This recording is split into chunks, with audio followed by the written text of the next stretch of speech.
Hello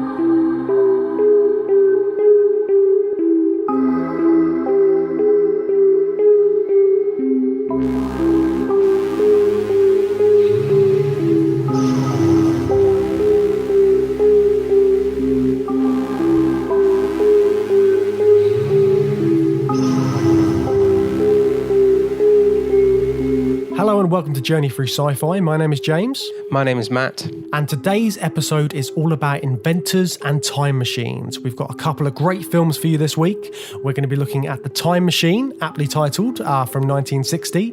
And we're also going to be looking at Back to the Future from 1985. So both of these are absolutely classic time travel films. I mean, the clues in the title, The Time Machine and Back to the Future, time and future, it's all about time travel. And they both feature really iconic time machines themselves. So we're going to be looking at those time machines and we're going to be looking at the weirdo crackpots that create them. So shall we just get straight into it then, Matt? Yeah, let's start with The Time Machine. Why is it that we usually ignore the fourth dimension? You see, we can move in the other three. As the doctor said, up, down, forwards, backwards, sideways. But when it comes to time, we are prisoners.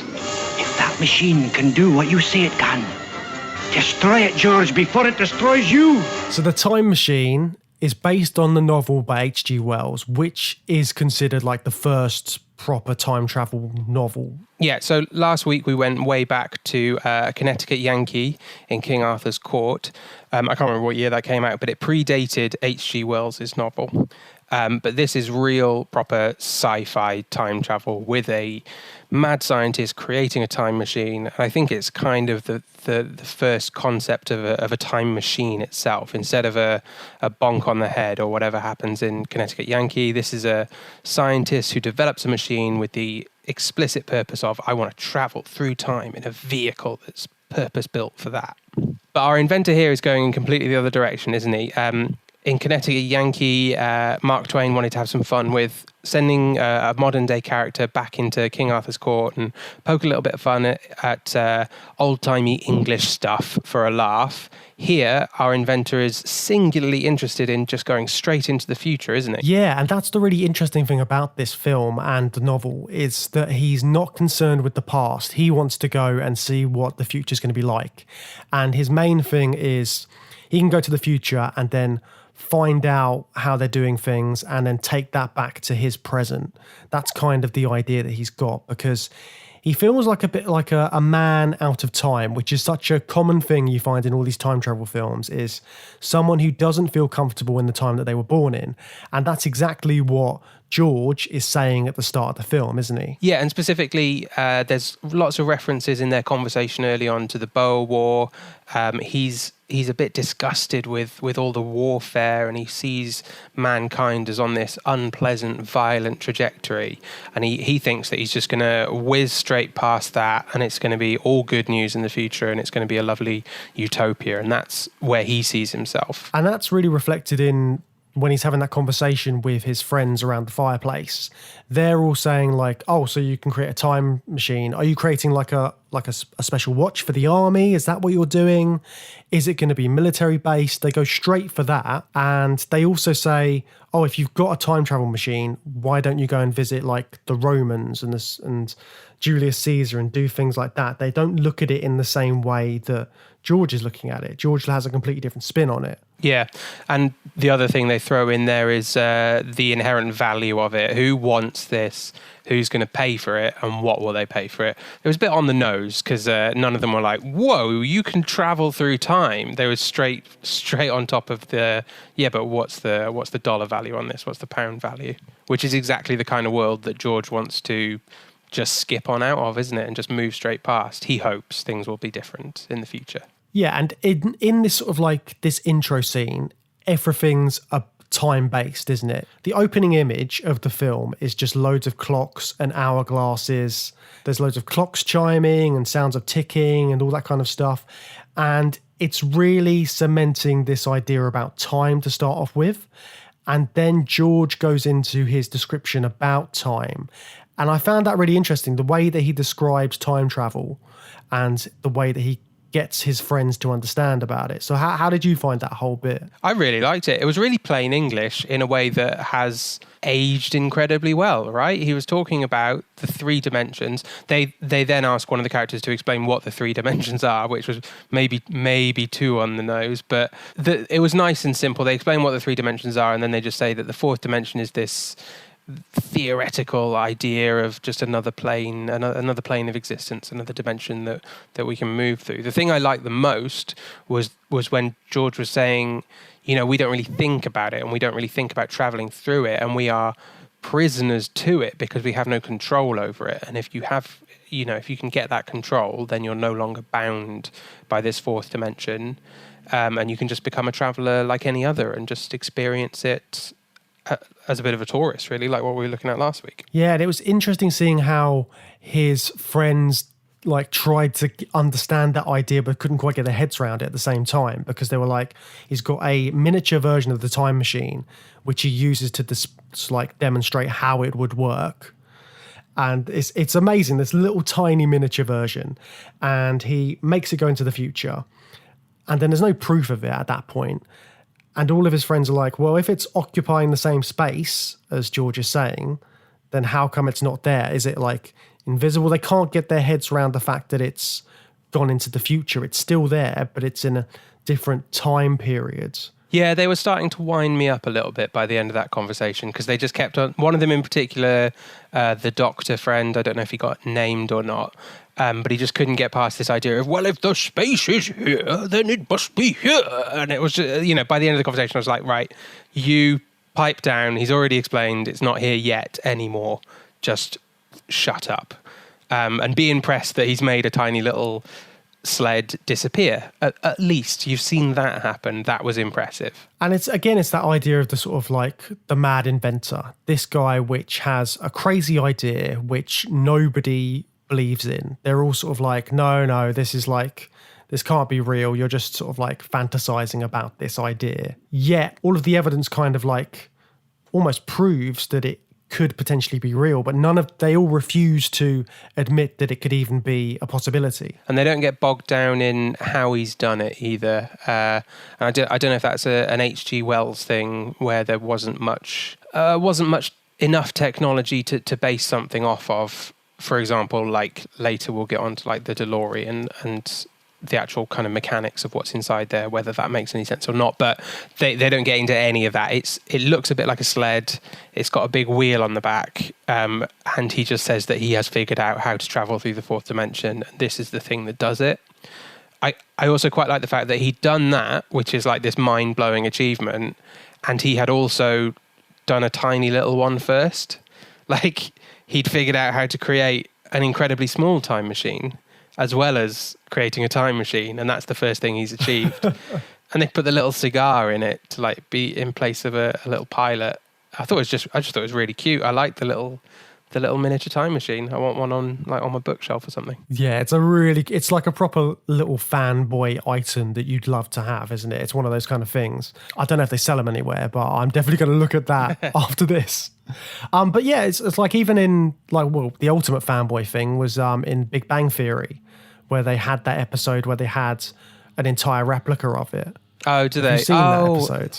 I have, for my sins, seen that episode. But I can't really remember. It's a dream, isn't it? He has a dream. He thinks he's travelled through time, but he's just fallen asleep in the big replica. Yeah, and he's sort of referencing the film, and there's people dressed up as Morlocks that pop up. But that sort of goes to show how much this film has remained in popular culture as well, because for Big Bang Theory Big Bang Theory is very sort of nerd and geek culture and that kind of thing. So it's going to do references to popular science fiction films. But yeah, it's quite interesting to see that in there. But let's talk about this time machine then that we see in this film.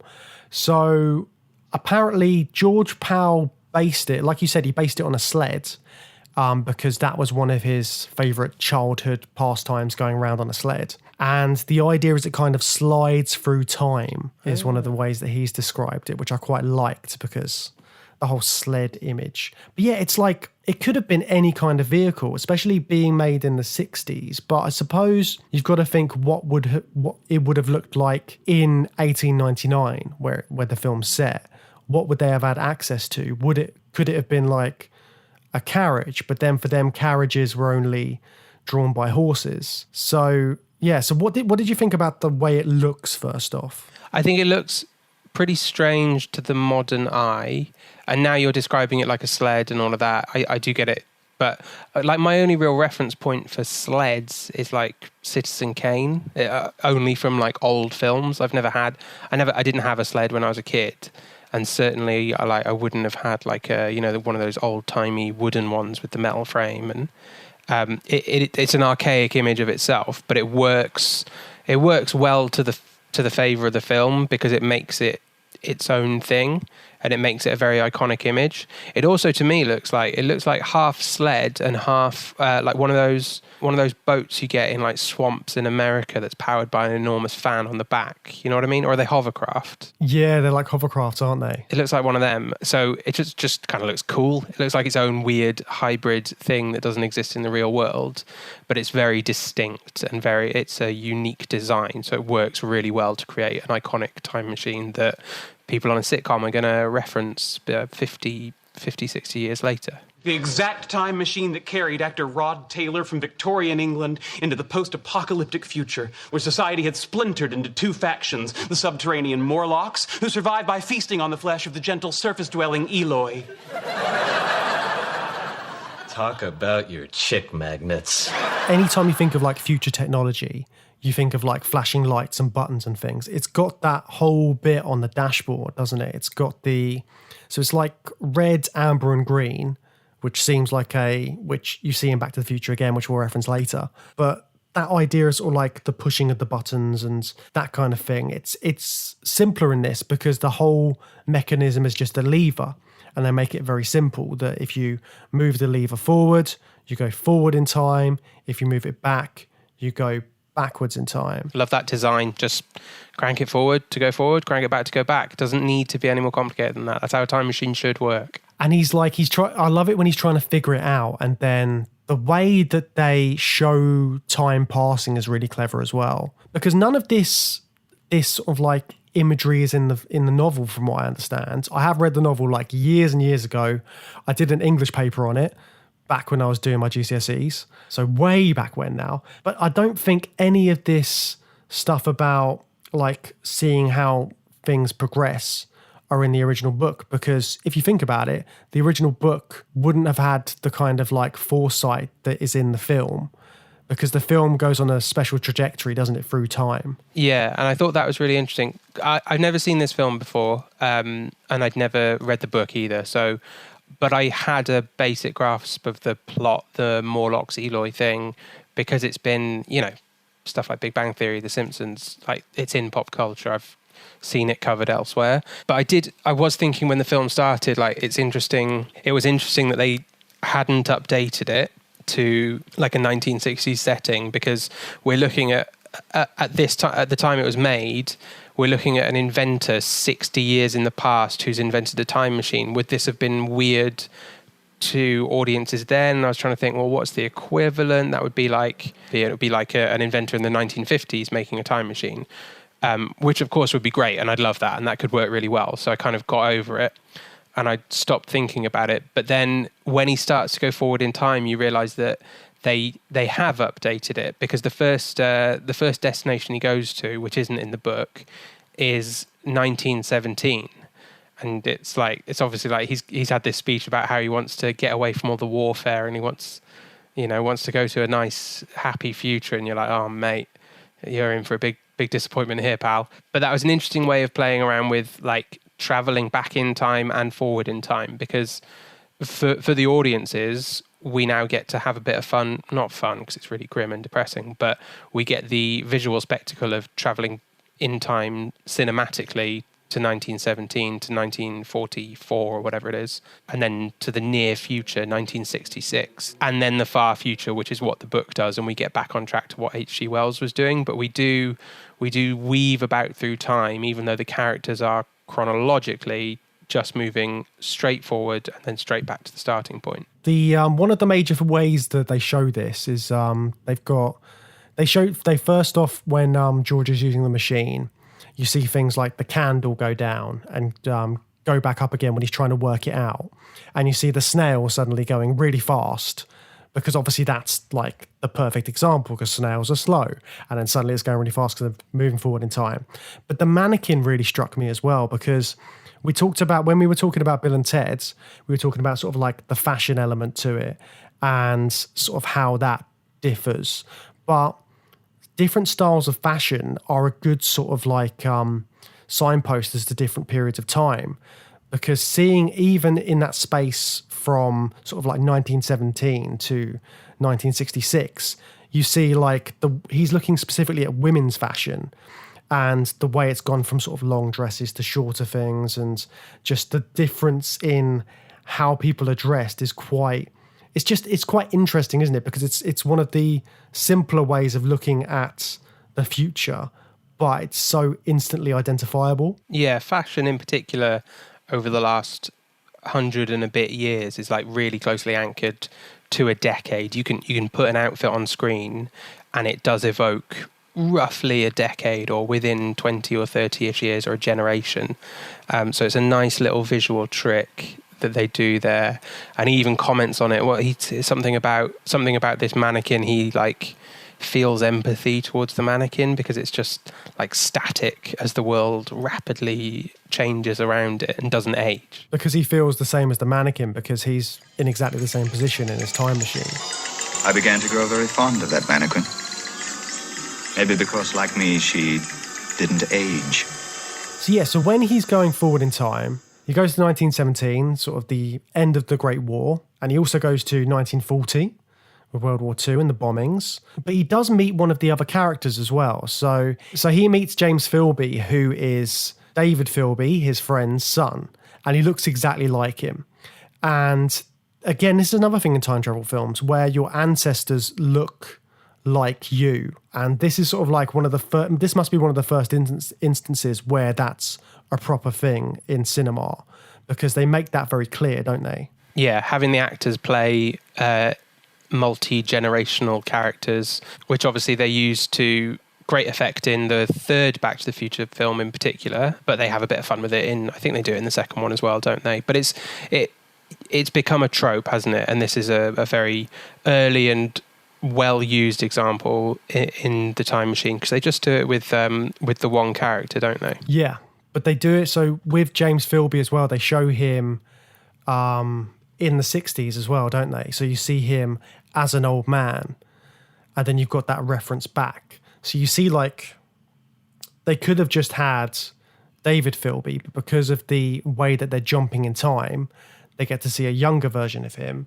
and you get to see an older version of him, and it's the ancestor. So it's like, it's very well done, isn't it, in that respect? Yeah, and it underscores some of the tragedy of the warfare that George has got such a problem with, because it's like the first thing he encounters is realizing that his friend, his close friend, because about all of those guys, it's the only one who seems to give a shit about him, his friend is going to die in 16, 17 years, and he's going to die in a war, and he's already kind of expressed his views on, not being a fan of war, and that he thinks it's all a big tragedy. It's a bit, it's kind of a hippie film, right? In that way. 1960, it's all about kind of peace and love. This stuff's been added in. This isn't from the book. He's got these very strong opinions about war, and the two places he goes that he doesn't go in the book is 1917, 1940, and seeing the effects of the two great wars of the first half of the century. And then they take that to the next step, which is the near future of when the film was made. 1966 is predicting this like oncoming nuclear apocalypse, right? It's London in the peak of Cold War tension, when nuclear satellites or whatever it is, they're like dropping bombs and melting cars, filling the streets with lava. It's horrifying, but it's a very early 60s hippie-ish outlook on the world and on the devastation of the warfare of the first half of the century. Yeah, and the fact this film was out in 1960, like we said, and they're predicting in 6 years there's going to be this terrible nuclear tragedy, is, it's really grim, like you said before, and I don't think I fully appreciated that the first time I saw this. But yeah, all of that element sort of like adds a bit more weight to Wells's story, because having all of those backdrops of the different wars, the different wars and things, they make sort of George's way of thinking make a bit more sense. Because I mean, when he first gets out in 1966, he noticed all the sort of like the shaving cream and stuff, and sort of all these ads and stuff like that, and he's like really fascinated by all this kind of new technology. And he sees like the car earlier when he's in 1917, and he's seeing all these like great bits of new technology, and he's just, but the majority of stuff that's going on is still connected to the war, and there's still that like threat of something worse coming. For a guy whose main reason for going to the future is to take stuff back to the past, he doesn't take any of these new ideas back with him, does he? So like, he's seen cars and he's seen planes and he's seen all that kind of stuff, but he never goes, oh, actually, I want to find a little bit more out about these cars or these planes which I'm seeing. To be fair, when he sees the planes, they're all dropping bombs, but this will be the first time he's ever seen a plane. So it's kind of like he could have stopped and then taken that back and then given it to the past, but he's more concerned with going further forward and finding out what's going on. Well, yeah, but I think it's the emotional core of the film is that he's consistently disappointed with what he's finding in the future. So regardless of the technological marvels, he's kind of lumping in all these technological marvels with his view of how technology is being used in 1899, which is for destruction and warfare and devastation. And it's only going to confirm that suspicion for him when he sees, like you said, he's seeing a plane, but it's dropping a bomb. I'm feeling that like he's not seeing anything in the future that he wants to bring back. It's all more of the same stuff that made him such a man at time in the late 1800s. So what does he do instead then? He continues to go forward, like right into, what is the date that he goes forward into? It's like, I can't even read that. It's such a big number. It's 800,000, year 800,000 and something, 802,000 or something. But yeah, like almost 800,000 years into the future. So this is like past all of the nuclear war, and then he watches civilization build up again, doesn't he? And then it builds up and then it builds back down a bit. It's like when Fry is asleep in the cryo chamber in Futurama in the first episode of that, where over the course of 1,000 years, like New York is destroyed and rebuilt like 3 times in speedy motion. But they do it with cool, like Ray Harryhausen style stop motion effects in this film. Yeah, it's funny you bring up the special effects, because obviously this is directed by George Powell, who we mentioned, I think, on our Destination Moon episode when we're talking about the effects in that. So George Powell was an animator before, and he worked on the Puppetoon series in the 1940s, and he was sort of like, he was into his sort of like stop motion effects, and he won awards for it. And I think this was like the second film he directed, but he had worked on War of the Worlds, which was another H.G. Wells adaptation. And yeah, so it's like he's obviously thought about these special effects quite a lot, like all these stop motion bits and ways to make these stories come to life, because doing a science fiction film, you have to have special effects. When we did our intro episode way back when, we were talking about how it's such a big thing in science fiction, like the whiz bangs and things like that. Yeah, having those special effects work so well in a film in the 1960s, there probably weren't too many films like this around. Obviously, there were the sci-fi films of the 50s and that kind of thing, but for a 60s film, they had to think about the special effects. I like it when special effects people become directors. It's not always a good film, it's not always a success, but it's always really interesting to see. That's like the John Wick films. They're not special effects people, but they're like stunts coordinators, aren't they? And then they became the directors of those films. And then John Wick's just like 3 stunts movies, but they're awesome. They are so good, those films. Sticking with the Destination Moon thing. So apparently, I haven't looked into this, but apparently, in Destination Moon, you've got Woody Woodpecker making an appearance in that. Yeah. Apparently, there's a little girl during the air raid scene in this who picks up a small Woody Woodpecker figure. Oh, really? Off of the ground. Yeah. Oh, so it's nice. quite, and I think that George Powell had Woody Woodpecker in all of his other films. He's like best mates with the guy who created Woody Woodpecker or something like that. They're really good friends. Yeah. So I love finding out little things like that sort of seem like nothing, but they have some sort of like they're hidden little Easter eggs, aren't they? But the fact they're making little Easter eggs like that in the 60s in a sci-fi film, I think is great. Then I realized the truth of the matter. This was a new war. I decided to push on into time and see the outcome of this. Right, so what does George find when he finally gets to the year 802,000 or whatever the hell it is, and he steps out into this green and lush London? So he thinks he's found like a utopia, doesn't he? But it's really strange because he goes to this building to start off with like these weird sort of like Sphinx statues, and he goes in and then there's all of these tables and they're filled with fruits and food, but there's nobody there. And then at first he's like in a state of despair. He's like, what's happened to the human race? What's going on? They've all gone. And then he comes across the Eloi, and they're just sort of like in this paradise by this flowing river, and it's all really nice. Lush green grass everywhere. But he quickly finds out that there's something a little bit off about this new group of like this new civilization. And he finds this out when there's a girl drowning and none of the other people are doing anything about it. They just like have no idea what to do. What did you think when that bit happened? It's very surreal and odd because, like I said, I haven't seen this before, so I didn't really know what the deal was.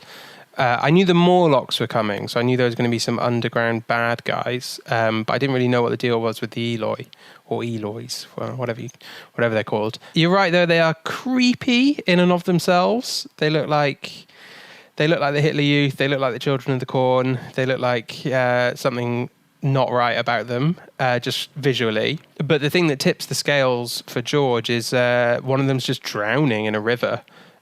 Which is presumably supposed to be a lot more rapid than it looks. And she's like calling out for help. I don't think any of them speak, do they? Until she's heard calling out for help. And they're just like lolling about on rocks and stuff, just like looking at her, which is a really sinister image, isn't it, in itself? A human being like crying out for fear of their life and others just sort of staring completely disinterested and just watching. Yeah, it's really weird.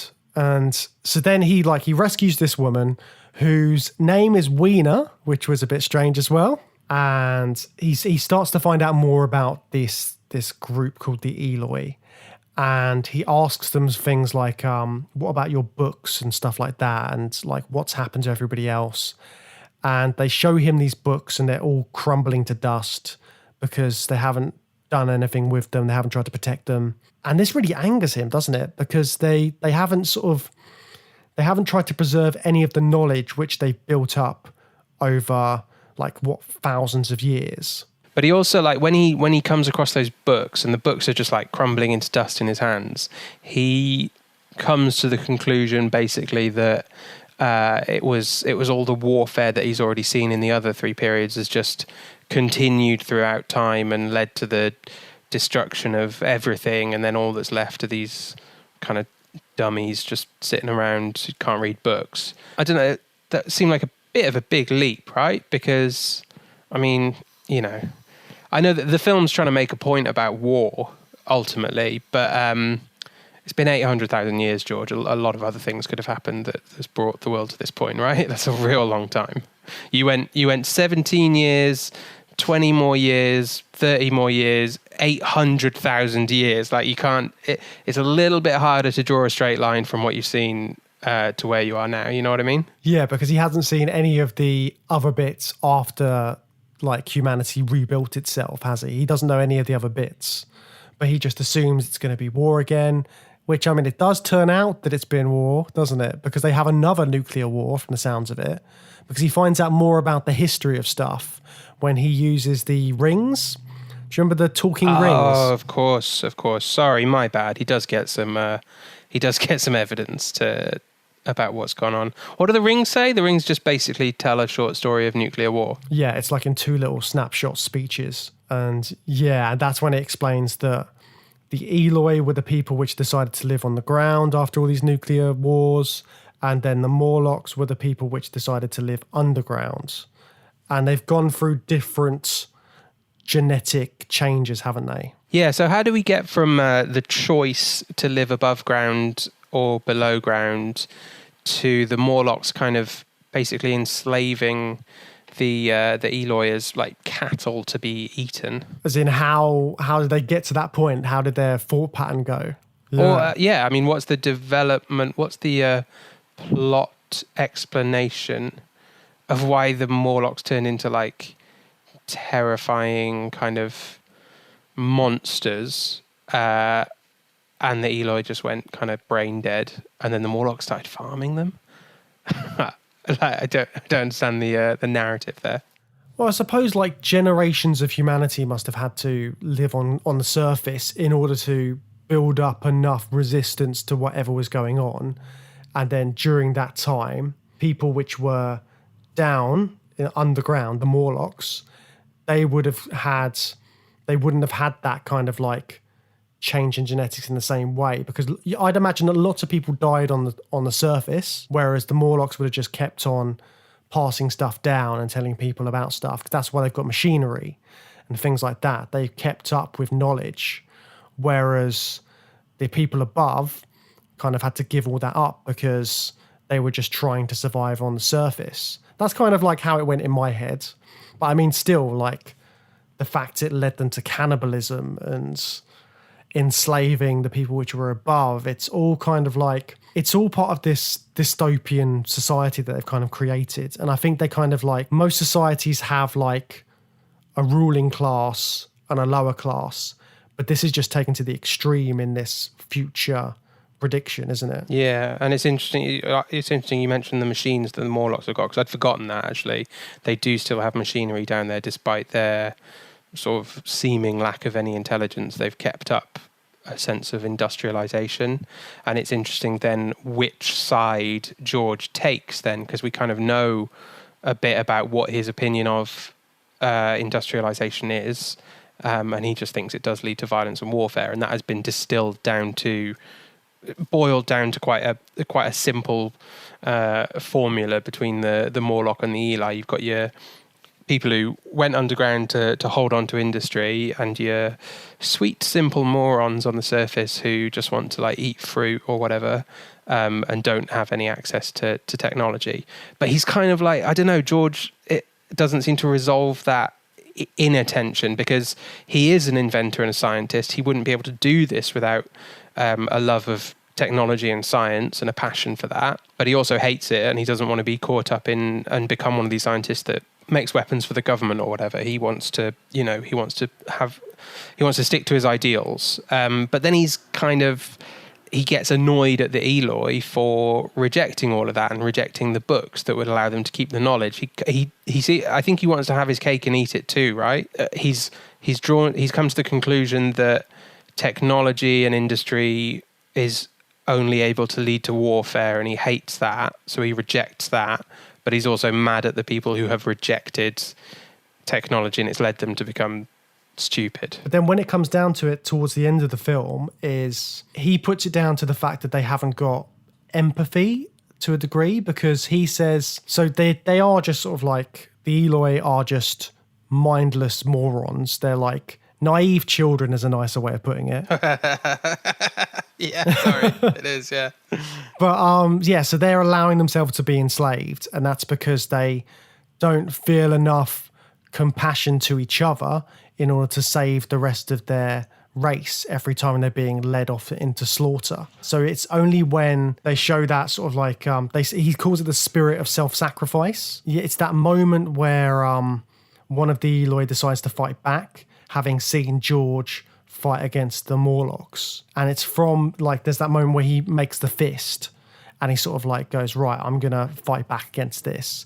And that's when they manage to escape, when they sort of like revolt. Yeah, it's interesting though, because it's violence. You know, this moment of like this spark of pure humanity that's going to save the Eloi is one of them figuring out how to use violence to get his way. I don't know. Doesn't quite seem to fit in with George's worldview. But then he's the one who does it in the first place. He's the one who's like chucking the tiny Morlocks about. Yeah, and he gets he builds a torch for the sole purpose of just like scaring the shit out of them with some fire, and he's just whacking them and all that. The Morlocks are really weak as well. They go down like video game baddies, don't they? One punch to the head and they just like explode out. They bleed out of their face. And there's one that completely melts as well, isn't there? Yeah, a weird old bunch, aren't they? Yeah.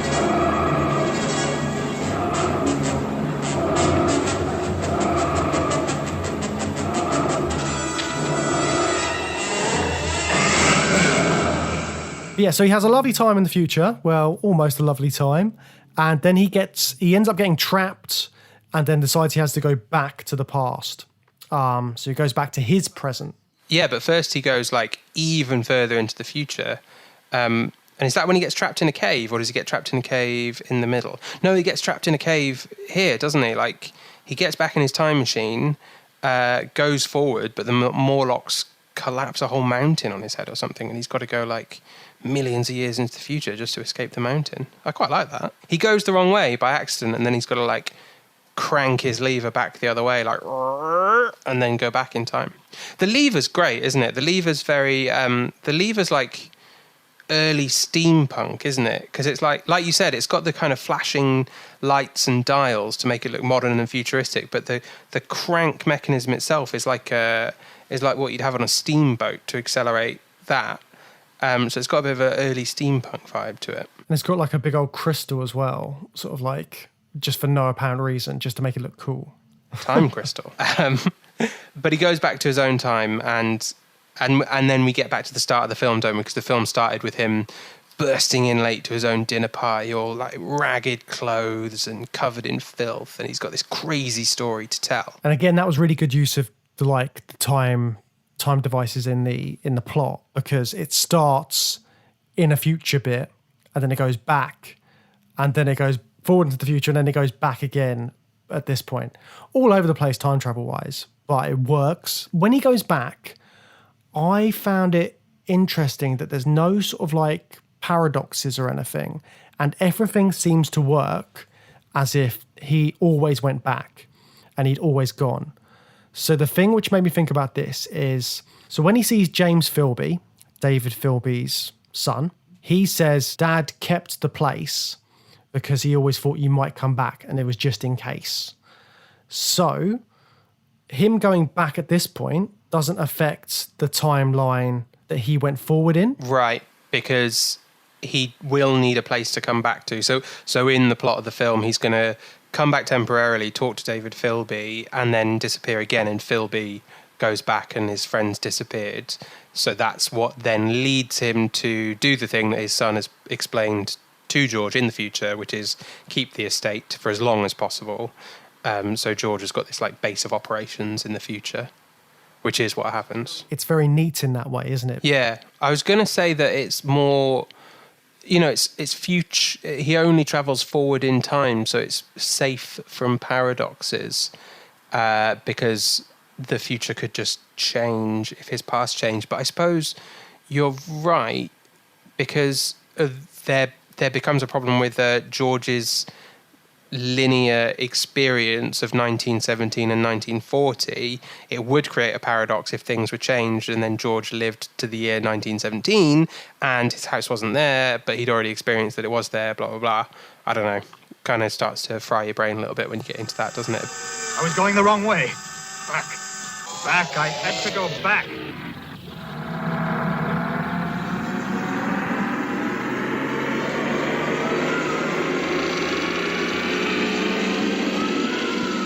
So the film ends with George having that dinner party, and then he decides, right, actually, I do want to go and live in the future with Weena and have a lovely time. So, like we said before, he's trapped in this like mountain now. So if he goes into the future, he'll be trapped in that space. So what they say at the start is very important at this point, because they say like he's still occupying that same space, but it's in a different time periods. So to get around this, he drags the time machine into his room where it started off, so that when he goes back, he's away from the mountain. So this, like, the fact that this time machine can't move is a big thing in this.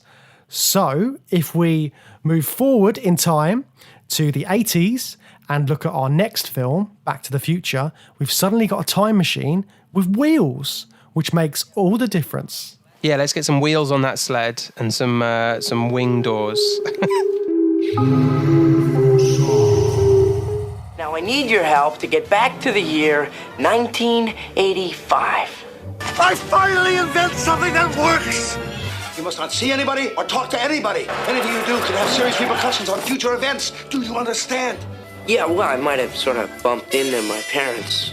Great Scott! Right, so Back to the Future, 1985, directed by Robert Zemeckis, but obviously Steven Spielberg's name's up top as soon as you put this film on and start watching it, because that's how Hollywood clout works.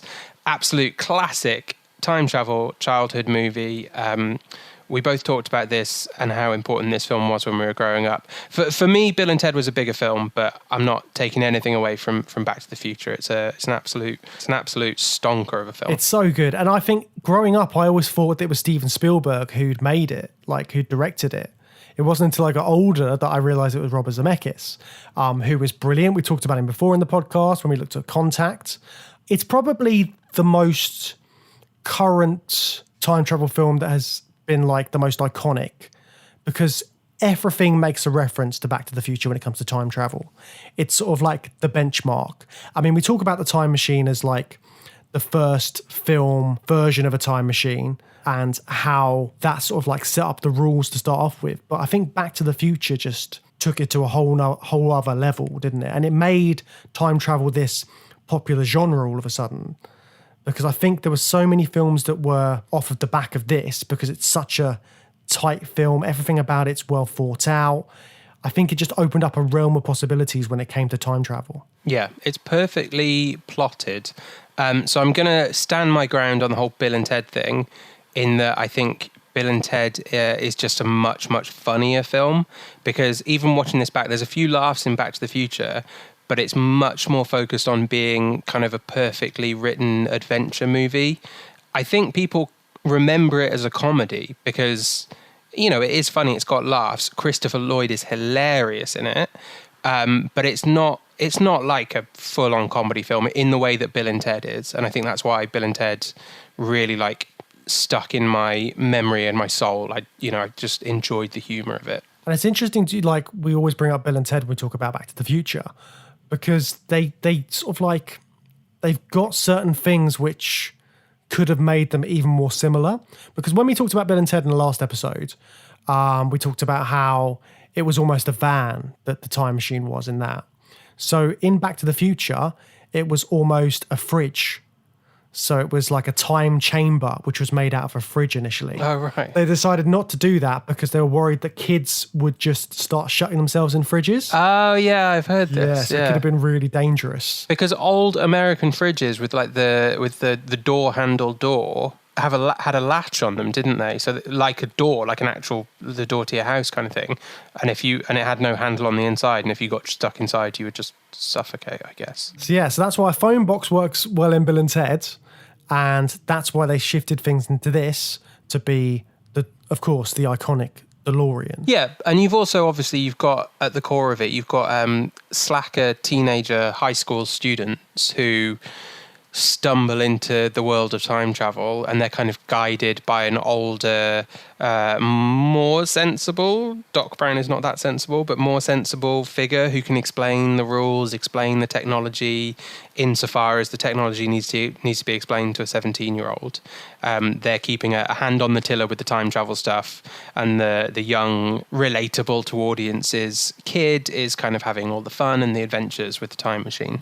They are similar in a lot of ways like that. Yeah, so Marty is our sort of like, he's us as the audience, and then Doc is kind of like explaining all the scientific elements of how the time travel works and how everything is supposed to go. So what do you think are the similarities and sort of differences between this and the time machine? So like, how is How are the inventors different, first off? So the first thing that really struck me is the way that we're introduced to Doc.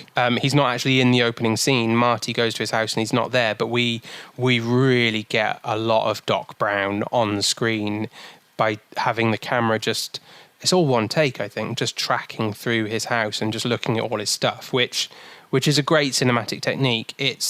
It tells you a lot about character, and it's a very realistic way of doing it, because if you took a camera into anybody's, kitchen or bedroom and just tracked over every item very slowly, you get a sense of that person, and you can dial that up in a film by what you choose to put on screen.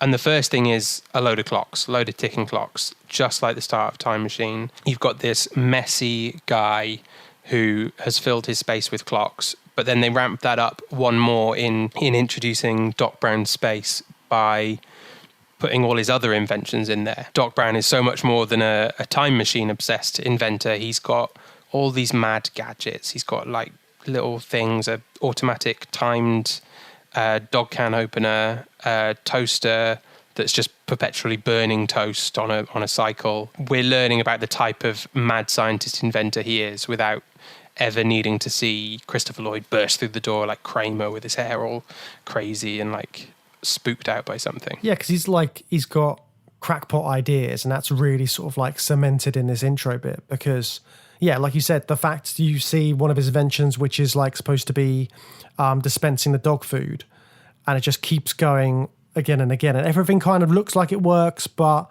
there are quirks to it which mean that they don't quite work properly. So like the amp, which you see Marty plug into at the start, Doc Brown says straight afterwards like, oh, best not to do that because I think there's a problem with it. And you've got this idea that there's lots of problems with the stuff that he's making. So again, it's sort of like, he's more of a mad scientist than George is in the Time Machine. I mean, even just the look of him, and if you compare them, if you think of mad scientist, you think of Doc Brown. You think of the crazy white hair. You think of like the lab coat. You think of like the eccentricness of him. George is like very down the line. He obviously has these crazy ideas, but obviously being the time period that it is, he's still quite a well-to-do like Victorian gent who just happens to have this obsession with time. Whereas Doc Brown, like again, he's got that sort of like, he's got money behind him, because he talks about how he had to sell his family's estate and that kind of thing. But he's put all of himself into this idea of like finding this one invention which is going to make his career. So it really sort of like, I think the difference in the inventors and the way they're portrayed is really interesting. Yeah, and what we didn't touch on when we were just talking about the Time Machine is that George is basically an action hero, right? He's a scientist, like you said, a well-to-do kind of man about town, but fundamentally a scientist. But then when push comes to shove and Morlocks are throwing punches, he's going to whack them on the head and make their brains explode out the front of their face or whatever.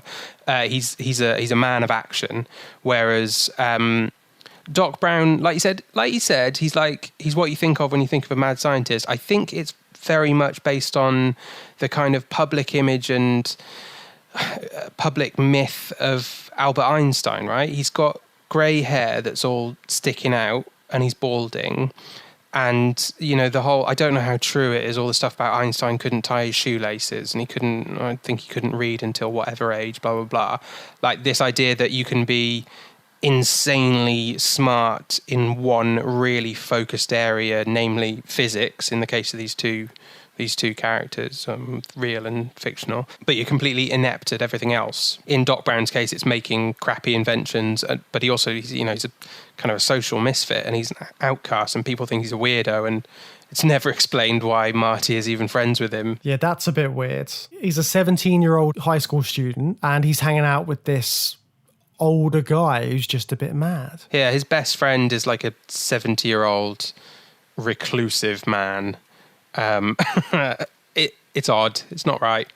It's the least of the problems in the film, though, with the relationships between the characters. But it's odd that they're hanging out. I think they do the right thing in the film, which is just breeze on over that. They're friends. Doc Brown is not a creep. Don't worry about it. We're just getting straight into it. Please don't overthink it. Doc, you left your equipment on all week. My equipment? That reminds me, Marty. You better not hook up to the amplifier. There's a slight possibility of overload. Yeah. I'll keep that in mind. Good. I'll see you tonight. Don't forget now, 1:15 a.m., Twin Pines Mall. Right. One thing that has just dawned on me, you mentioned that Doc Brown spent his family fortune, which actually when I was watching this back, there was a real hint of tragedy about that he's not wasted 30 years of his life because he's succeeded in making a time machine, but, he's lost 30 years of his life there to create this thing. But the point about the family fortune, it's only just dawned on me. The family fortune is because Doc Brown's going to end up going back to 1885 and becomes an inventor and uses his knowledge of the future to become rich. That's the Brown family fortune, isn't it? I've only just clocked that. All these little things which just sort of they're in there and they've obviously been weaved in so intricately that unless you're properly looking, you'll just miss them. But there's so much more in this as well, which we'll get onto. Hang on. I can't leave this point, James. Is Doc Brown his own grandfather? The Brown family fortune is the fortune that Doc Brown is going to amass in 1885 with Clara as his wife. Do they have kids? Yeah, they have kids, Jules and Vern. And I guess we never got a part 4, so we never saw Jules and Vern grow up. But Jules and Vern, they go on the time machine and they have adventures in the future, so the family doesn't stay there, so he's not his own grandfather, right? It's fine. Everything's cool, because that would be weird, right? Oh, that's completely messed with my mind now. But yeah, before we melt our brains by talking about the sequels, we should probably stick with this one for a bit longer. One of the things that struck me about this as well is the way it's interweaves a lot of sci-fi stuff in there as well. Like the pop culture sci-fi references, the fact that he says he's Darth Vader from planet Vulcan, and little bits like that, and the fact that his dad, so Marty's dad, wants to be a sci-fi writer, and then they've got Astonishing Tales or something like that this boy's reading. It's got a lot of, and the fact they're going back to the 50s, which was the height of sci-fi storytelling and in sort of popular media and that kind of thing. So it all links back to that period, because part of me was why did they go back to the 50s specifically? I suppose it makes sense with the 80s and sort of where you would go back to see your parents. But it also adds this other element to it, the sort of sci-fi lineage of it. Yeah, that's an interesting take on it. I think from a simple storytelling point of view, they take the 30-year point for the kind of idea of roughly the length of a generation. It's a good number for a human generation. So like you said, he'll be able to see his parents, and we know that at the end of the film, Doc's going to say, I'm going to pop off 30 years in the future, and then we get part 2 with the kids. It's convenient for that close family time period to have some stories be told in that. But you're right, also going back to 1955, that's a good 30 years is a great length of time to jump back in popular culture. And it feels like a bit of a Spielberg-y thing to kind of go back to those 1950s sci-fis. I think that's something that he's a big fan of. And I'm sure he would have supported in the script development or whatever role he had in the early stages of planning this film. Yeah, Spielberg was like a big reason why this film sort of did as well as it did, obviously. But he put in a lot of input. Did you hear about what it was initially going to be titled, or any of that palaver? Marty McFly's Time Traveling Fridge. I mean, that's a strong title, but no. So basically, what it was is there's this producer who was involved called Sidney Sheinberg, and he wasn't keen on the title being Back to the Future. He was like, if you've got future in the title, nobody will go and watch this film. It doesn't make sense. So he wanted to call it Spaceman from Pluto. Oh dear. Which on sort of surface layer makes no sense. But what he wanted to do is, so you know that bit when the DeLorean goes into the barn and then Marty comes out and he looks like a spaceman. So instead of using the great Darth Vader line, he wanted him to say, I'm a spaceman from Pluto. And then he wanted that to be on the cover of the comic. So that would be why that would be the title for the film. It's still not a good title, even with those caveats. Absolutely terrible. And I think they sent they sent like a memo around or something to all of the people on the cast, and everyone was like, this is ridiculous, you can't call it this.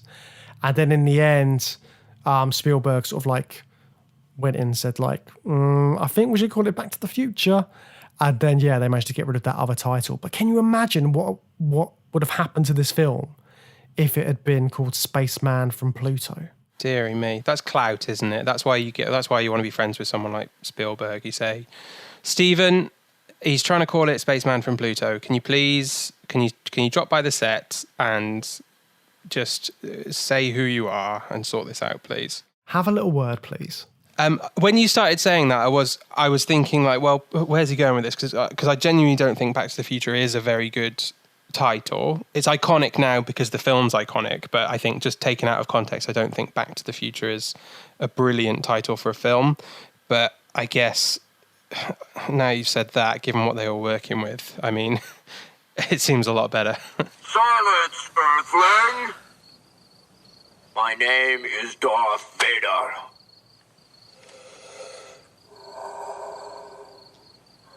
I am an extraterrestrial from the planet Vulcan. So let's talk about the time machine itself. So we've got wheels. We're not on a sled this time. We can go wherever we want. We can drive about. Why do you think it's such a good time machine in this? So it's really iconic, isn't it, the DeLorean? How much do you know about DeLoreans in general? I just know they look really futuristic because it's like it's the doors, isn't it? Because they look like a spaceship or something because the way their wings go up. Yeah, they look cool, but the main reason they look cool to us is because of our age and when we saw Back to the Future, I think. So DeLoreans they're a joke car. The guy, I believe his name is really DeLorean, his surname. He was like I think. This might all be wrong. I'm very sorry because this is all just off the top of my head. But I think he was like just a rich playboy type guy or a sort of trust fund baby type guy who just decided I want to create cars. I want to be Mr. Ford. I want to be the next big manufacturer of cars. And he created this company, the DeLorean Motor Company, I think it's called DMC, which is on the front of the car. And the car was just a complete turd, like absolutely useless. I don't know enough about cars. I'm not a car guy, but it was a bad car. It was just, as good as any other crappy car. They'd taken all, standard engine, whatever, and just put it in this super futuristic, sleek design. And it was just a massive failure. The company just, imploded because the car was rubbish, and then it just became like a big joke. It was just like this style over substance 1980s, maybe it might have been late 70s when he was getting started on that, but this very like American dream imploding on itself story of a business that just pure arrogance didn't work out and style over substance didn't work out. So it's just like a joke car. So when Marty sees the car and he goes, "You built a time machine out of a DeLorean?" Like the joke there is like, this piece of shit car, you've turned into a time machine when you could have just got like a standard Ford, a reliable Volkswagen, But it fits in with this sort of futuristic style that they're going with for a sci-fi adventure movie. And then the crazy thing is as big of a thing in the national consciousness as the DeLorean was as like a joke, it then turns into the time machine from Back to the Future, and it has a second life bigger than anyone could have possibly imagined as like one of the most iconic things in cinema. It's the time machine from Back to the Future, and that's all that matters. Everyone knows the name DeLorean, and it's actually kind of incredible, right? I don't know whatever happened to Mr. DeLorean. I don't know if it's John DeLorean. He did. I know he wrote a letter to Robert Zemeckis after the film was done and just thanked him because he was like, "I can't thank you enough for putting the DeLorean in the film." So he obviously understood how much of an impact it had. But like the fact you're saying, like you talk about the style over substance, it's exactly that. And because it looks the way it looks, and it does have that kind of like almost futuristic look about it, the fact that it goes back to the 50s and you show a car like that to someone from the 50s and they think it's a spaceship. It's going to blow their minds. Yeah, they don't understand that it's this, well, like you said, not a very good car in the future.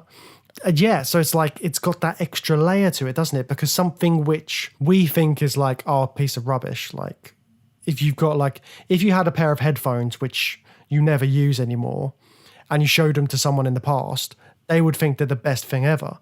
But to you, you're like, oh, these are outdated. It just goes to show how technology works. But Doc obviously likes it as well, because Marty asks him that in his answer as well. I want to do it in style, like he's kind of bought into the DeLorean myth or whatever. He actually likes all that style.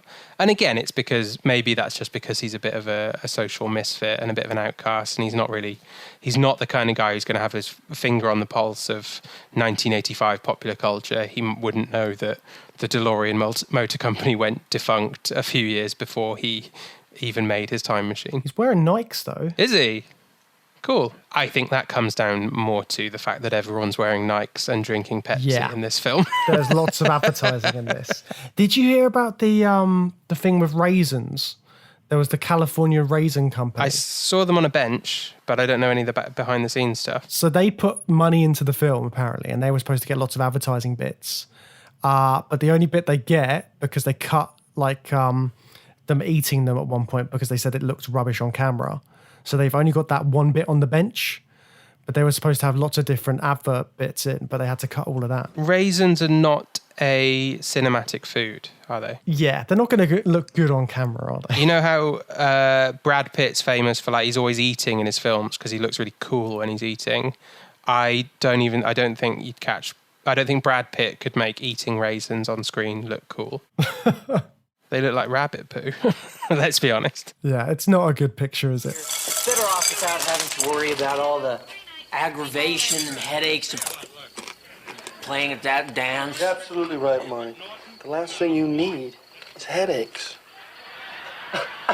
Anyway, we've got our iconic time machine. We've got our iconic time travel as well. So the gimmick with the DeLorean is it has to hit 88 miles per hour. No real reason is given for that. We're introduced to the flux capacitor. That's become iconic because it's got a great sci-fi name, which I don't really understand if it means anything or not. But it looks cool. It's got that kind of Y shape, 3 axes of symmetry. It looks great. And we've got all of these things just kind of like mashed together inside a DeLorean car. So it's not just the time machine itself. It is everything that goes around the time machine, and the method of time travel itself has become quite iconic. Because reaching 88 miles per hour becomes a problem in this film and in the third film. It's difficult to do. You might not, at all points in history, have easy access to 88 miles per hour, which seems like a lack of foresight maybe, but he's confident that he's going to have plutonium on him when he goes in the machine, but unfortunately that all goes wrong. So we get Marty ending up back in time purely by accident, and that's where our adventure really begins. And he's like a time travel tourist, isn't he? It's the same sort of thing as we saw in A Connecticut Yankee, but it's got more relevance to him because it's the time period his parents were young in.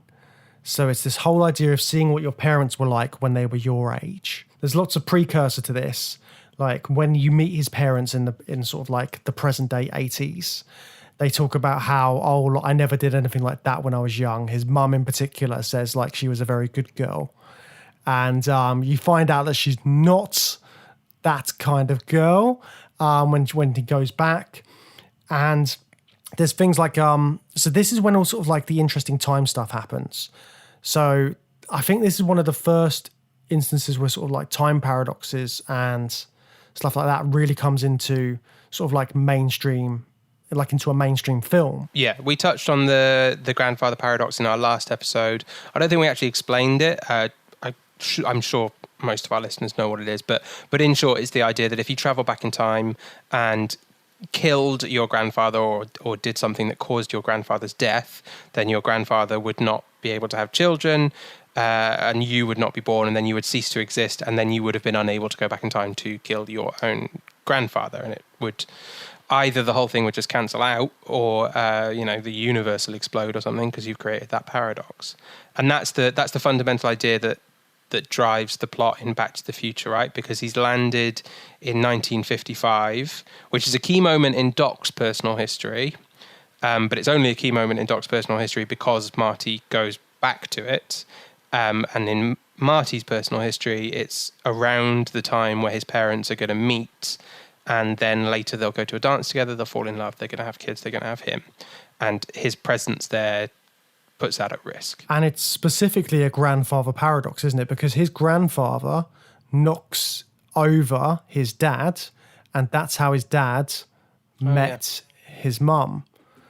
So yeah, it takes it one step further. It's so many things in this film. So that's the scene where Marty interjects and makes a hash of things, because even though he's heard that story 100 times, when he sees it happening to his dad, instinct kicks him and he wants to save his dad from harm.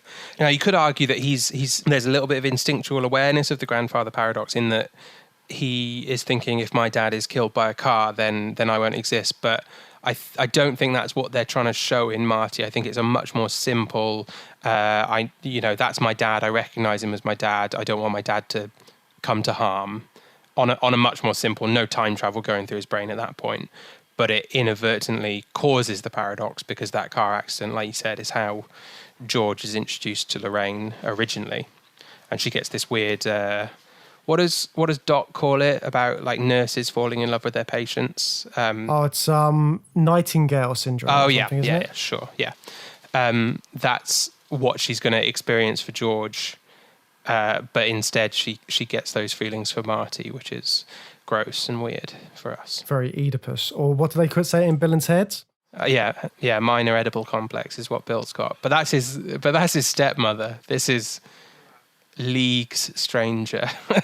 But just to clarify, I think people have talked about that a lot recently, and like, oh, it's gross, and it is gross. I did forget that, like, towards the end of the film, she kind of like pounces on him in the car and kisses him, and she's immediately turned off, and she's like, oh, it's like kissing my brother. I'm not excusing all the weirdness in the rest of the film, but I'd forgotten that moment, and I do think it's doing quite a lot of heavy lifting to kind of alleviate the incestual weirdness of the rest of the film, right? I was quite relieved by that scene, I guess is what I'm saying. There's this cosmic, inherent sense of family that can't be ignored. I don't know what it is, but when I kiss you, it's like I'm kissing my brother. Anyway, we had the Nazi youth in the last film, and now we've had enough of the incest in this film. Let's move on to the time travel fun, right? So what I noticed watching this film back was that there's huge changes to Marty's timeline at the end of the film, but there's also like lots of small little tweaks. Did you pick up on anything like that when you were watching this, compared to like other times that you've seen the film? Because we're trying to be analytical when we watch these now, aren't we? Well, there's lots of there's little bits which I didn't notice before, and like I did a bit of research on them as well, just to sort of because I'm sure there's so many little Easter eggs in this film in particular that you would miss otherwise. Like one of the ones which I found out about was, so when they go to the mall and they're in the car park, the mall at the beginning is called Twin Pines Mall. But then when Marty goes back, he knocks over a pine tree. And then when he goes back to the future, it's called Lone Pine Mall. Yeah. So they've changed the name. So it's like little bits like that are really great. They do really shine a light on that as well. Just a line that I'd never noticed before, but it's like very, very in your face, is that when they're at the mall, Doc Brown takes a moment to just say, oh, I remember when this was all fields, there was a rancher who had some crazy idea about making pine trees mate or something like that, right? Which is a very strange bit of dialogue, but obviously we're setting that up so that you're going to pay a little bit more attention when you actually see that ranch, and you'll see the sign of the ranch is Twin Pine. Is it Twin Pine? Two Pines, whatever it is. Twin Pines Mall, I think. Two Pines Ranch before it's the mall. And he's really upset that Marty drives over one of those pines. That's really interesting though, right? Because when you think about the time travel and the timelines and stuff, we've seen a 1985 where it is definitely Twin Pines Mall, and now we know that there's only one pine, and if you're up to speed with it at that point in the film and you're getting the joke, you're also realizing that he's made a significant change to the future, and the future that he left is now a different timeline to what he's going to go back to. And there's the bit with the Chuck Berry bit.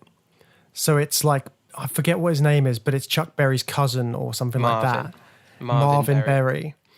It's your cousin. And then it's kind of implied that Chuck Berry is ripping himself off from a song which Marty is playing because it's a Chuck Berry song. So that was another little weird bit.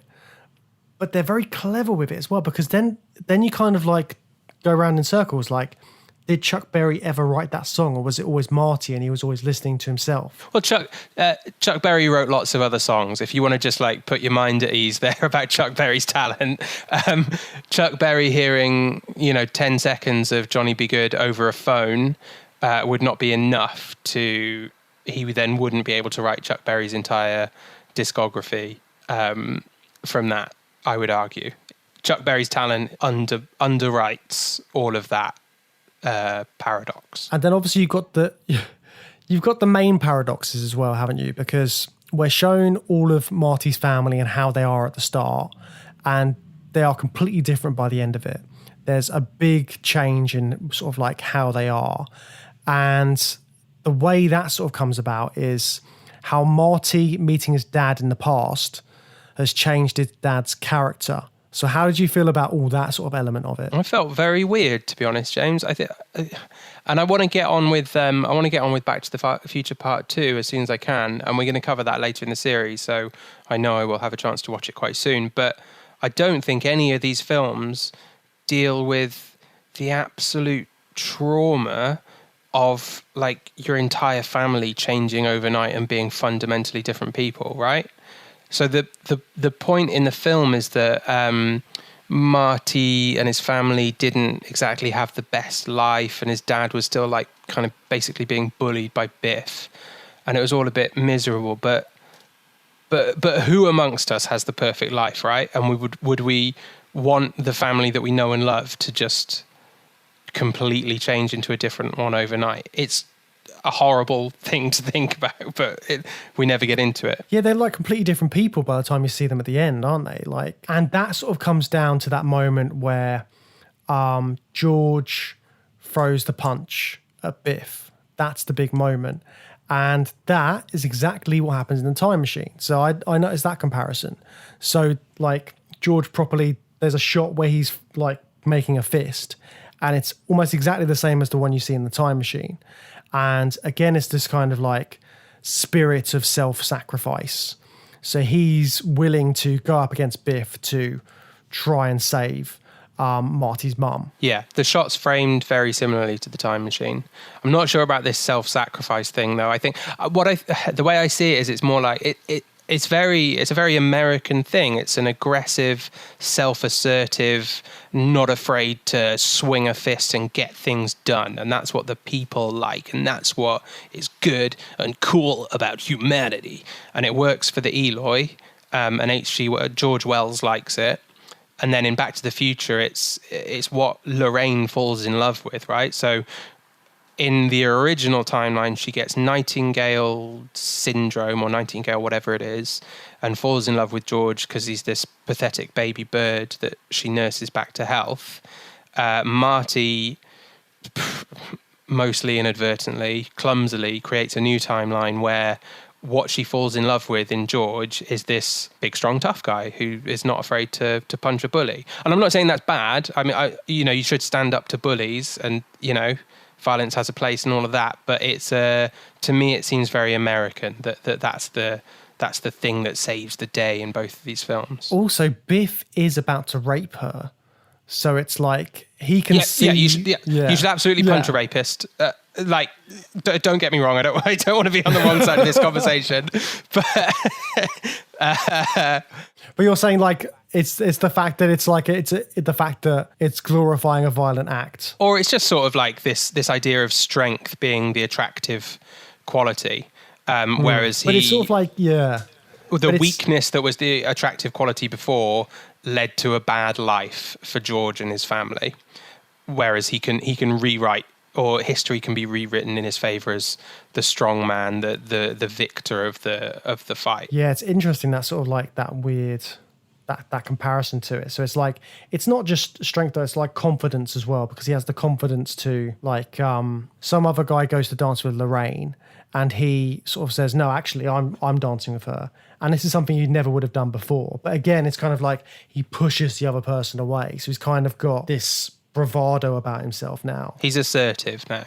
And that assertiveness is immediately recognised by his peers as well, because one of his classmates at the dance says, "Oh, I heard you beat up Biff. You should run for class president." And again, it's like, you are now succeeding in life. You're the big fish now. You beat the guy up.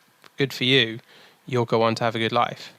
I'm oversimplifying it. That's what it is at its core.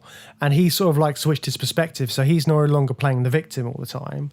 He's like, actually, I don't have to be this thing. I can own the things which are part of me. Like the fact he writes little sci-fi stories. He's owning that now. He's like, actually, author, yeah, I am this guy who writes weird little sci-fi things, and like that's part of me. And that's sort of like his confidence comes out from that. Yeah, so I suppose Marty's able to be comfortable with that at the end of the film because his intervention has allowed his family to just be like the best versions of themselves that they always could have been, but they needed some intervention to get there because things went the wrong way for them and they didn't have such a great life. And that's how he can kind of make peace with it. I just thought it was interesting because the second film is going to go into great detail about what happens when the intervention in the past goes badly for you and your family, and it does create this kind of nightmare scenario. But like Back to the Future 1 has created that nightmare scenario for Biff, right? I know Biff's a bad guy, but they've just turned the tables basically, and now Biff's life is awful, and he's the George McFly now, and he's got to like polish a car, but he deserves it. He's a piece of shit. But yeah, this film's great for that though. Like the whole way that it can change all these little things, and then they sort of like they have such an impact in the future or are present. And I think it's one of the first films which properly does it, or that I can think of that does it. Like all these little minute details which have such an impact on the characters.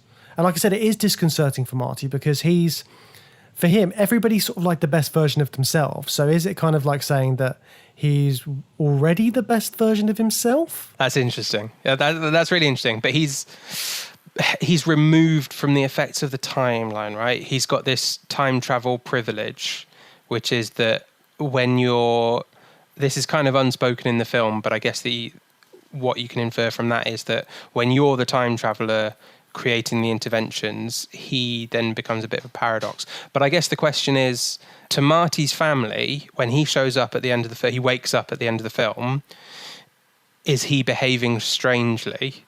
Has the Marty that they've known for the past 17 years been like them, this sort of suit-wearing, high-achieving, extrem's happy person, or did he remain through some weird time travel paradox through time? He's still the Marty he was. Yeah, it's impossible to tell because they don't go into enough detail, do they? But it's like but in like subsequent other time travel films, they go into that kind of thing, don't they?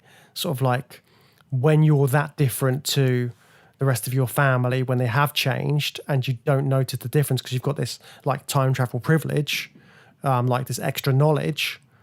Then yeah, how does that affect like your life from that point? Yeah, and how does that work? And I guess like ultimately the answer is it doesn't work, and that's why time travel doesn't work. You can pull at these threads in, Back to the Future is excellent because it's so neatly written and plotted, but you can always pick apart these threads. If you change time, if you change the past, the implications of it are impossibly infinite, and you can always pick at a thread and say, well, how did that work then when Marty was 5 years old? What's the story there? But again, it's the kind of thing, much like with Marty and Doc's relationship, you can just breeze on past that. And if you can do that confidently as a filmmaker, then it won't be a problem for people leaving the cinema most of the time. Mom, Dad, did you hit your head? You guys look great. Mom, you look so thin. Oh, thank you, Marty. George. Good morning, sleepyhead. So regardless of this possible privilege of being a time traveller, do you think Marty as a person is well suited to being a time traveller? I think he's well suited in terms of as a character in a film, because you like when you're watching a time travel film, you want to watch it and learn more about the time travel, and you want to learn about this past period in time or this future period of time through their eyes. So in that sense, he's really good in that. But in knowing what's happening and being aware of it, I feel like he's pretty oblivious to a lot of what's going on, isn't he? Because he doesn't really take on board the impact that his actions are having. Like even playing the guitar, doing the Chuck Berry song, and then going into like full rock star mode. And he like copies all these different famous rock stars, doesn't he, with his movements. So doing that and being like, oh, it's just something your kids will love. He's already bringing elements of the future, which he was told not to, into the past. But then at the same time, doing that is why Doc Brown survives getting shot, because he gives him the letter. So like, yeah, I think he's sort of like the perfect protagonist for this kind of film. Like you want someone who's a bit oblivious, who can sort of like just go along with it. So I think he's much more intelligent than Bill and Ted. Well, he's a bit more intelligent than Bill and Ted, but he's got the same kind of slacker attitude that allows him to just go with the flow with the time travel. And it's important in this film for the same reasons it was important for Bill and Ted to just not have them hung up on it. But they dial up the seriousness of the time travel by, instead of just sending him back to Socrates, Billy the Kid, medieval England, they send him back to his own family. So there's like inherent risk there, and they introduce all of this risk to his own existence. So he needs to be a little bit more switched on than Bill and Ted, because he's in genuine peril. The peril for Bill and Ted is that they might fail history class and their band breaks up. The peril for Marty is that he might vanish out of existence permanently.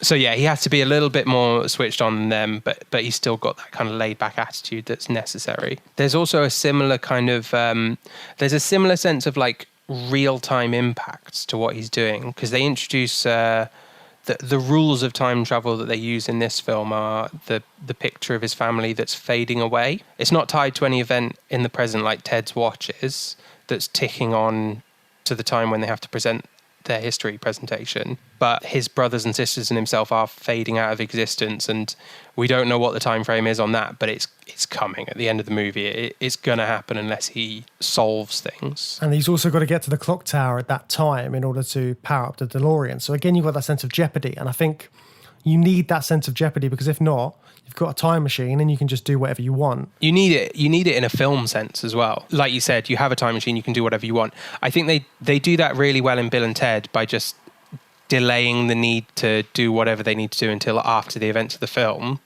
But we don't have that in Back to the Future. Marty is in peril until he gets himself out of danger.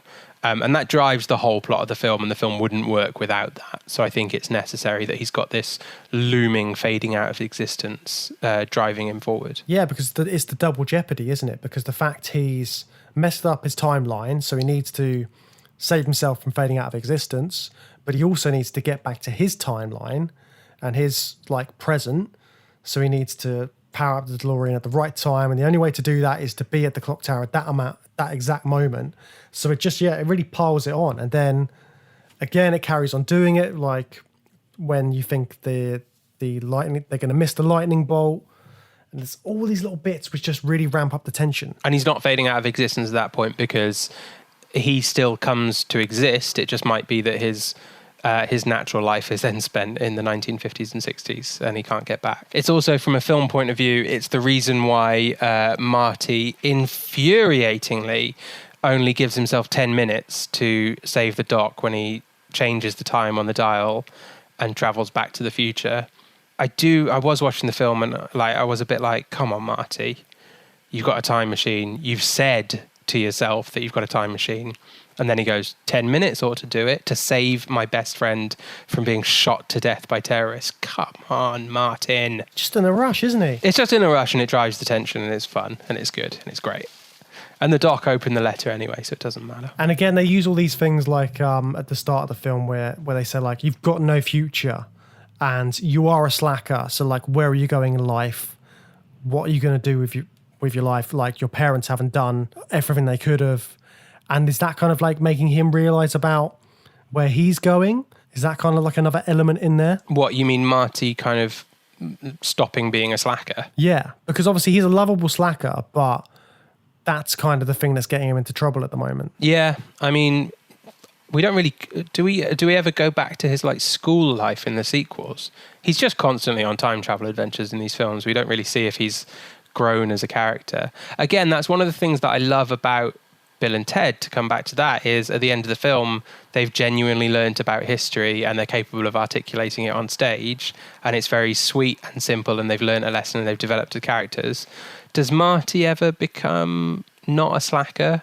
I mean, is it ever really a problem that he was a slacker, or is it to his benefit because he's kind of wily? Yeah, because his whole character depends on that street smart, doesn't it? Because that's what the recurring thing is in the other films, that he's kind of like, he's able to get himself out of these jams because he's got, like, he's a bit wily. He kind of like, he can figure it out. I think we do see it a little bit in the second one, don't we? Because obviously we see his future self and he's kind of got like a crappy job and he loses it and he's making bad decisions in the future. But wait, that's for another episode. Yeah, fair enough. We will come back to this. Okay, let's leave it there for Back to the Future, but we will be returning in a future episode. We will be going back to the Future 2, part 2 later, if that makes sense. So that's all we've got time for this week. Next time on the show, we will be looking at cryogenics, people traveling to the future very, very slowly and then waking up at the same age. And what are the 2 films that we picked out to look at that, James? So we're going to look at one of my favourite films. I have the Blu-ray box set of all of these films. Really? We're looking at the first one. Yep. It's Planet of the Apes from 1968. And I will tell you all about why I love this film when we do it next week. That's really exciting. I didn't know you were a big fan of that. I'm really looking forward to talking to you about that now. And then the other film we're looking at is my favourite film of all time. I own the Blu-ray. I'm just kidding. Just kidding. I've seen it once and I don't think I liked it. It's Demolition Man from 1993. Sylvester Stallone and Wesley Snipes, and a very cheesy vision of the future. I might be wrong. I'm happy to be proved wrong on this. Looking forward to being proved wrong. Yeah, I'm already remembering things about Demolition Man from when I watched it when I was a kid. So yeah, interested to go back to this one. So join us next time for that. In the meantime, please do drop us a line. We're on Twitter, we're on Instagram, we're on Facebook. We have an email account, so you can fire up an old email, compose it, dear James and Matt, and then sign it off at the end. Please put sincerely, put your address at the top and the date and all of that, so we know how to get back to you. All of this is important in letter writing, and it should be important in email writing as well. Please take it seriously. And if you've enjoyed today's episode, if you've enjoyed our other episodes, we'd love to hear about it because we're egomaniacs. Yeah, so if you could give us a review, it really helps us to get the word out about the podcast. Tell us what you thought. Give us a lovely few words. We'd love that. We'd absolutely love it, wouldn't we, Matt? I'd be very flattered if you said something nice in a review. So that's all we've got time for this week. Thank you very much for joining us, and we will speak to you next time.